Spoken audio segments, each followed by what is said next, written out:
Bismillahirrahmanirrahim. Assalamu alaikum dear students. Usman Ali from the platform of Muslim College Gujarat, the name of excellence. Dear students, 27th of April, the start of our online classes. It has been a very tough journey, not only for the teachers but also for the students. हमारे साथ आप में से ज़्यादातर लोग 27th of April से ही जुड़े हैं और आज 11th of August है और हमारी जो टीम है, हमारा स्टाफ, हमारे टीचर्स ने अपनी भरपूर कोशिश की अपना 200% आपको देने की इन नासाजगार हालात में भी, so that you may continue your studies and we tried to provide you quality education which is our promise. और अब आपका इखलाकी फ़र्ज़ है कि एक ऐसा प्लेटफॉर्म जिसने आपको free of cost, without any registration fee even, आपको क्लासेस प्रोवाइड की और आपके लिए मेहनत की, आपकी फ़र्स्ट प्रायोरिटी वही इंस्टीट्यूशन होना चाहिए। और ये सिर्फ़ इस बिना पर नहीं होना चाहिए बल्कि आप कंपेयर करें हमारी टीम को, हमारे काम को और हमारे इदारे को, not with regard to the infrastructure, बल्कि quality education which is our promise. इसके लिहाज से आप अगर कंपेयर करें तो मैं पूरे वसूख के साथ कह सकता हूं बच्चों कि आपकी कोई प्रायोरिटी नहीं होनी चाहिए मासिवाय मुस्लिम कॉलेज गोजरा के। बहुत सारे बच्चे इस वक्त इधर उधर बहक रहे हैं, जा रहे हैं, क्लासेस भी हम देखते हैं, लेक्चर्स में व्यूज़ में डाउनफॉल आया है, which is not a good sign और it's quite hurting for us. अब वो बच्चे जो समझते हैं कि ये टीम हमारे करियर के लिए बेहतर काम कर सकती है, उनसे मेरी गुजारिश है कि you are the best pamphlets which we can distribute in this community. आप हमारे बेहतरीन इश्तिहार हैं, आप कायल करने की कोशिश करें लोगों को। देखें, नाम पर नहीं काम पर आप अपना फ़ैसला करें और इंशाअल्लाह काम आपके लिए जो किया जा रहा है इसको through out the year continue किया जाएगा। तो बच्चों, लेक्चर्स जैसा कि आज मैं लेक्चर दे रहा हूँ on the use of the comma, आज आप ये लेक्चर अभी इसके आधे पॉइंट्स में डिस्कस करूँगा, आधे नेक्स्ट लेक्चर में डिस्कस करेंगे। मैं आपको पूरे दावे के साथ चैलेंज करता हूं कि इस तरह का lecture on the use of the comma आपको कोई भी किसी भी कॉलेज में नहीं दिया जाएगा। वो सिर्फ आपको सब्जेक्टिव स्टडी की तरफ लेकर आएंगे। नॉलेज जो इन्हेंस करना है उस पर फोकस ज़्यादातर इदारों का नहीं होता, तो हम फोकस कर रहे हैं कि आपको मोर एंड मोर नॉलेज दें। ठीक है, अभी कुछ देर पहले आपके फिज़िक्स के टीचर मुझसे बात कर रहे थे तो वो कह रहे थे कि 10-15 मिनट्स की वीडियो अगर फिज़िक्स के लेक्चर की होगी तो इसका मतलब है कि वो सिर्फ़ और सिर्फ टू दी पॉइंट बात कर रहा है, बुक में जो लिखा है उसी को वो डिस्कस कर रहा है बच्चों के साथ, ना कि कुछ एक्स्ट्रा नॉलेज दिया जा रहा है। तो एक्स्ट्रा नॉलेज जो है वो अगर देना है किसी टॉपिक के बारे में तो वो 25-30 मिनट्स का ही होगा। इट मीन्स कि आपके साथ सिंसियरिटी है हमारी, हम डिवोटेड हैं, हम चाहते हैं आपके लिए काम करना। और ये नॉलेज जो एक्स्ट्रा दिया जा रहा है, एक्सेसिव एडिशनल नॉलेज है, that is going to work for you during your entrance examination to medical universities, medical colleges and engineering universities. तो बच्चों, उसके लिए आप काम करें, आप मेहनत करें और आप अपने लिए द बेस्ट प्लेटफॉर्म चूज़ करें। कोशिश करें एक ऐसा प्लेटफॉर्म जो कि आपको क्वालिटी एजुकेशन दे, and that is our promise and we are trying to fulfil our promise 100%। ठीक है जी, हम कोशिश कर रहे हैं। Use of the comma, punctuation marks पर the comma represents the shortest pause and is used. Comma सबसे शॉर्टेस्ट पॉज, सबसे मुख्तसर वक्फे को रिप्रेजेंट करता है और इसका इस्तेमाल है number 1 to separate a series of words in the same construction. एक जैसे अल्फाज की एक सीरीज को सेपरेट करने वाला कॉमा होता है। फॉर एग्जाम्पल, मैं यहाँ पे मैंने एक सेंटेंस लिखा है, England, France and Italy are formed an alliance. England, France and Italy formed an alliance. इसमें series of words कहाँ है? In the same construction. In the same construction का मतलब है एक जैसे, ठीक है। In the same construction 3 words हैं जो सीरीज में हैं in the same construction. One is England, another is France and Italy. 3 names of countries. Series है, जब सीरीज ऑफ वर्ड्स आए तो आपने उनको सेपरेट कैसे करना है? In between them you have to put a comma. Comma is placed before and but not after and. इस तरह की सूरत हाल में एंड से पहले कॉमा आप लगाएंगे लेकिन एंड के बाद कॉमा नहीं लगाएंगे. तो इंग्लैंड, फ्रांस, इटली ये सीरीज ऑफ वर्ड्स है इन द सेम कंस्ट्रक्शन और इनको सेपरेट करने के लिए क्या है? आपने एक दूसरे से सेपरेट करने के लिए कॉमा लगाया. एंड से पहले याद रखें कॉमा लगाना है लेकिन एंड के बाद कॉमा नहीं लगाना. दूसरी एग्जांपल देखिए. He lost lands, money, reputation and friends. ठीक है, लॉस हुआ है उसका और इन द सेम कंस्ट्रक्शन चल रही हैं चीजें. क्या लॉस लूज किया है उसने? Number 1 lands, 2 money, reputation, friends. Series है, सीरीज ऑफ वर्ड्स है. अब इन वर्ड्स को एक दूसरे से सेपरेट कौन करेगा? कॉमा. कॉमा एंड से पहले कॉमा लगाएंगे लेकिन एंड के बाद कॉमा नहीं लगाएंगे. अगला देखिए. He wrote his exercise neatly, quickly and correctly. He wrote his exercise. Exercise के बाद 3 एडवर्ब्स यूज हो रहे हैं, नीटली, क्विकली, करेक्टली. अब words series of words in the same construction है, 3 एडवर्ब्स, तीनों को अलग करना है कैसे? कॉमाज यूज करके. Comma here before and but not after and. तो नीटली के बाद कॉमा, क्विकली के बाद कॉमा एंड करेक्टली. ये था जी इसका पहला यूजेज. अब दूसरा यूजेज देखते हैं. To separate each pair of words connected by and as. Pair of words जो एंड से कनेक्ट किए गए हैं, 2 वर्ड्स एंड से कनेक्ट किए गए, उनको सेपरेट करने के लिए आप कॉमा यूज करेंगे. वर्ड्स ही नहीं बल्कि पेयर ऑफ वर्ड्स को भी, यानी 1-2 अल्फाज एंड से जुड़े हुए हों, उनको सेपरेट करने के लिए भी आप कॉमा यूज करेंगे. For example, We should be devout and humble, cheerful and serene.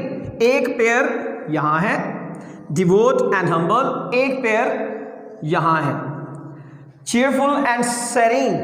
इन दोनों को सेपरेट करने के लिए आप दरमियान में क्या लगाएंगे?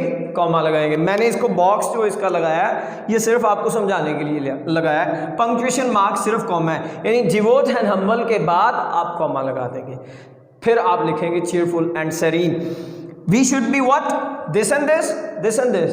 ये पेयर ऑफ वर्ड्स हैं 2 और इनको सेपरेट करने के लिए आपने दरमियान में कॉमा लगाना है.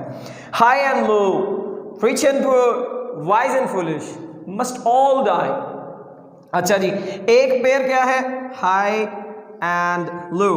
दूसरा पेयर क्या है? Rich and poor. तीसरा पेयर क्या है? Wise and foolish. Wise and foolish. तो आप पेयर ऑफ वर्ड्स को एक दूसरे से कैसे अलग करेंगे? By placing a comma. By placing a comma.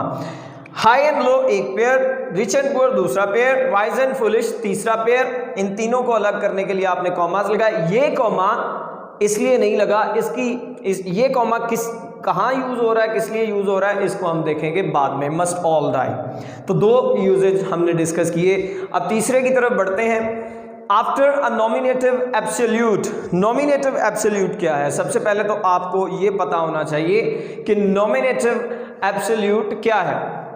Nominative absolute is basically a phrase that either starts a sentence or ends a sentence. ये सेंटेंस को या तो स्टार्ट करती है या सेंटेंस को एंड करती है और ये ज़्यादातर पार्टिसिपल्स होते हैं. प्रेजेंट पार्टिसिपल भी हो सकता है और पास्ट पार्टिसिपल्स भी हो सकते हैं. प्रेजेंट पार्टिसिपल आईएनजी फॉर्म के साथ होते हैं और past participle third form of verb होती है. ठीक है, तो ये फ्रेजेस होती हैं which are not the part of the sentence, लेकिन ये या तो सेंटेंस को स्टार्ट करती हैं या सेंटेंस को एंड करती हैं. The wind being favourable, the squadron sailed. Basically the main sentence is the squadron sailed. अच्छा, फ्रेज और क्लॉज में फर्क आपको पता है। A phrase is a combination of words which makes some sense but not full sense. Full sense नहीं बनाती। Clause और सेंटेंस इससे टोटली डिफरेंट होते हैं, उसमें फुल सेंस होती है, कंप्लीट सेंस होती है, ठीक है। तो द स्क्वाड्रन सेल्ड ये एक क्लॉज है, जबकि the wind being favourable is a phrase. अब द विंड बीइंग मैंने आपको नॉमिनेटिव जो एब्सोल्यूट है वो बताया कि ये पार्टिसिपल्स होते हैं। पार्टिसिपल और ये एक फ्रेज होती है जो कि सेंटेंस के या तो स्टार्ट में आती है या at the end of sentence होती है। द विंड बीइंग फेवरेबल पूरी फ्रेज है, तो इसको आपने सेपरेट करना है मेन सेंटेंस से by placing a comma in between. इनके दरमियान एक कॉमा लगाकर आप इसको सेपरेट करेंगे।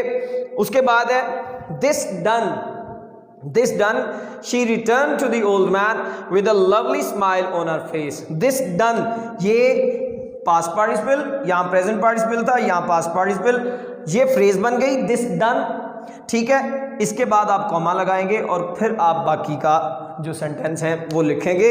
इस तरह से कॉमा के हमने 3 यूज डिस्कस किए। नंबर 1 कि ये सेपरेट करता है अ series of words in the same construction को।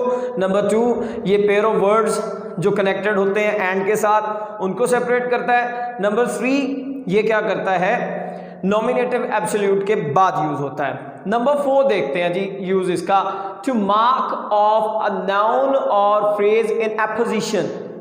एपोजिशन जो एक दूसरे से मुताबिकत रखते हो, ठीक है, यानी एक नाउन की के बारे में मजीद कुछ कहा जा रहा हो किसी फ्रेज में, तो नाउन और फ्रेज जो एक दूसरे के साथ एपोजिशन रखते हैं, या नाउन के साथ फ्रेज के साथ एपोजिशन रखती हो, तो उनको सेपरेट करने के लिए, उनको मार्क ऑफ करने के लिए आप क्या लगाते हैं, कॉमा लगाते हैं। इसको समझाएंगे आपके एक सेंटेंस के साथ।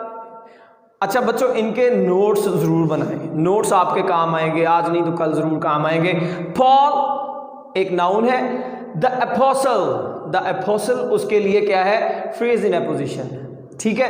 तो पॉल क्या, द एपोस्टल, ठीक है, was beheaded in the rain of narrow. तो इस तरह से आप कॉमा प्लेस करते हैं नाउन के बाद और फिर आप लिखते हैं फ्रेज इन एपोजिशन या नाउन इन एपोजिशन और उसके बाद भी एक कॉमा। तो यानी जो नाउन या फ्रेज इन एपोजिशन होगी उसके बाद, उससे पहले और उसके बाद आप कॉमा लगाएंगे। अब दूसरा देखते हैं, Milton the greatest English poet. Milton noun है और इसके लिए फ्रेज क्या है, the greatest English poet. The greatest English poet ये फ्रेज है, इसके बाद भी कॉमा आएगा, इससे पहले भी कॉमा आएगा, ठीक है। तो कॉमा प्लेस करेंगे आप नाउन के बाद और उसके साथ इन एपोजिशन फ्रेज को आप लिखने के बाद फिर एक कॉमा लगाएंगे। Milton the greatest poet was blind. Number 5, to mark of the words used in addressing people as. लोगों को मुखातिब करने के लिए आप जो है वो कॉमा प्लेस करते हैं। For example, come in to the garden सहर, come in to the garden सहर आप एड्रेस कर रहे हैं, मुखातिब कर रहे हैं उसको, तो आप क्या करेंगे, कम इन टू द गार्डन के बाद यहाँ कॉमा लगाएंगे। अच्छा, जब आप किसी को एड्रेस करते हैं, जब आप किसी को मुखातिब करते हैं तो कॉमा नाउन के बाद आता है अगर आपका addressee in the beginning of sentence हो, और कॉमा नाउन से पहले आता है अगर आपका एड्रेसी जिसे आप एड्रेस कर रहे हैं आपके सेंटेंस के एंड पे हो, ठीक है। ये आपने चीज याद रखनी है। इसी तरह हाउ आर यू मैडम, ठीक है, आप एड्रेस किसको कर रहे हैं, एड्रेसी यहाँ पे शहर है और यहाँ पे मैडम है, eight the end of sentence है, तो हाउ आर यू के बाद आप कॉमा लगाएंगे, यानी comma before if your address is eight the end of sentence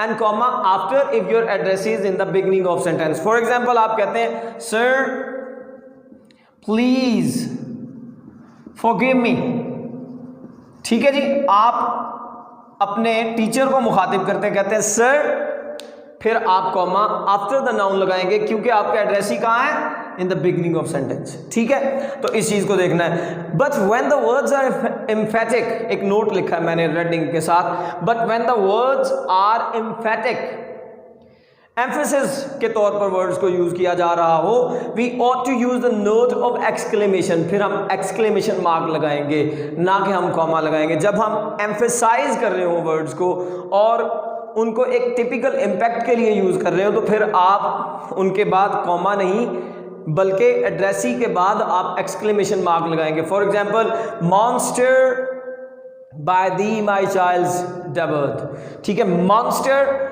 basically you are addressing it, लेकिन यहां आप इसको किसके लिए यूज कर रहे हैं, एम्फेटिक वर्ड के तौर पर यूज कर रहे हैं, एम्फेसाइज कर रहे हैं, तो मॉन्स्टर के बाद एक्सक्लेमेशन मार्क आएगा, और बाय दी माई चाइल्ड्स डेवर्ड यहां भी एक्सक्लेमेशन मार्क आएगा, ठीक है, तो यहां कॉमा नहीं आएगा। Last point of our lecture today is to mark, a comma is used to mark off two or more adverbs or adverbial phrases coming together as adverbs, parts of speech आप matric में पढ़ के आए होंगे, ठीक है, उनमें adverbs, और एडवर्ब्स मैंने काफ़ी बार आपको एक्सप्लेन कर दिया है। एडवर्ब क्या होता है, एडवर्बियल फ्रेज क्या होती है, जो कि एक एडवर्ब के एक ऐसी फ्रेज, ठीक है, एक ऐसी फ्रेज जो एक एडवर्ब के तौर पर काम कर रही होती है, उसे हम एडवर्बियल कहते हैं। अब एडवर्बियल्स या एडवर्ब्स अगर इकट्ठे आ रहे हों तो उनको सेपरेट करने के लिए हम कॉमा यूज करते हैं। For example, in this sentence, then at length tardy justice was done to the memory of Oliver, then एक एडवर्ब है, later on जिसका मानी है, afterwards जिसका मानी है, तो ये एक एडवर्ब, इसके बाद at length ये भी एक एडवर्बियल फ्रेज, ये एडवर्बियल, अच्छा एडवर्बियल फ्रेज में मोर देन वन वर्ड होगा, एडवर्ब वन वर्ड होता है। एट लेंथ भी एक, एट लेंथ क्या है, एडवर्बियल फ्रेज है, ऐसी फ्रेज जो एडवर्ब के तौर पर काम कर रही है। तो देन और एट लेंथ एक एडवर्ब और एक एडवर्बियल फ्रेज इकट्ठे आ गए हैं किसी सेंटेंस में, तो उनको आप कॉमा लगाकर एक दूसरे से सेपरेट करते हैं, और comma after the last adverbial और एडवर्ब या एडवर्बियल फ्रेज भी आप लगाएंगे। Eight the end of last adverbial या एडवर्ब भी आप कॉमा लगाएंगे। ये था जी मेरा आज का लेक्चर ऑन पंक्चुएशन मार्क्स, और कॉमा के अभी हमने आधे पॉइंट्स डिस्कस किए हैं, मज़ीद हम डिस्कस करेंगे। और I challenge you can never have a class like this on the use of comma on any platform. Thank you so much dear students. Allah Hafiz.